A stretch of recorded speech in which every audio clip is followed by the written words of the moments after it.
Friends ఈ వీడియోని చూసే ముందు ఈ వీడియో మాత్రం తప్పకుండా లైక్ చేయండి, అలాగే మన ఛానల్ని సబ్స్క్రైబ్ చేసుకోండి, పక్కన ఉన్న బెల్ ఐకాన్ మీద క్లిక్ చేయండి, మీకు ఆల్ నోటిఫికేషన్స్ వస్తాయి. తర్వాత కామెంట్ సెక్షన్లో మాత్రం దిస్ వీడియో ఈజ్ అమేజింగ్ అని టైప్ చేయండి. శ్రీనివాస్, మీరు చూస్తున్నారు ఎస్పీఎన్ ఎడ్యుకేషన్ యూట్యూబ్ ఛానల్. మొత్తంలో తెలంగాణలో ఇప్పటికే డిఎస్సి నోటిఫికేషన్ రిలీజ్ అయింది.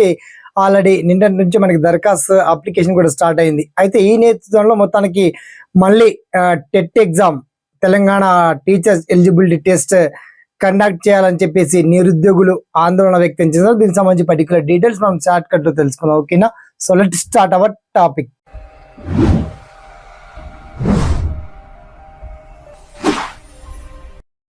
టెట్ లో క్వాలిఫై అయ్యి డిఎడ్ బిఎడ్ అయినటువంటి హోల్డర్స్ చాలా మంది ఉన్నారు. అయినప్పటికీ ఇంకా చాలా మంది ఈ డిఎస్సి మెగా డిఎస్సి లో మనకు 11,062 పోస్టులతో ఈ నోటిఫికేషన్ రిలీజ్ చేశారు.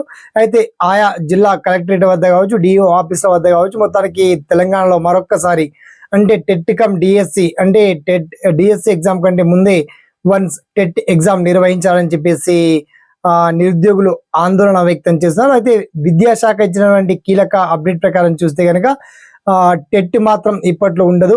జూన్ అండ్ డిసెంబర్లో, జూన్లో ఒకసారి కండక్ట్ చేసాం.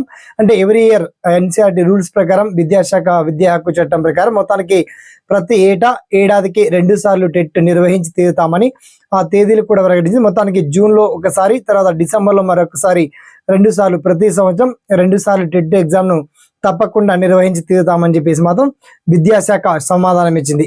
ఇక దీనికి సంబంధించి మీకు ఇంకా ఏదన్నా సలహాలున్నా, సందేహాలున్నా వన్స్ మీ ఒపీనియన్ని కామెంట్ సెక్షన్ లో గుర్తు చేయండి. అండ్ టెట్ ఎగ్జామ్ సంబంధించి model previous DSC particular details అని చాలా క్లియర్ గా మీకు వీడియో కింద లింక్ అయితే అప్డేట్ చేస్తామండి. ఓకేనా? సదా మీ సేవలో SPN education YouTube channel. Thanks for watching.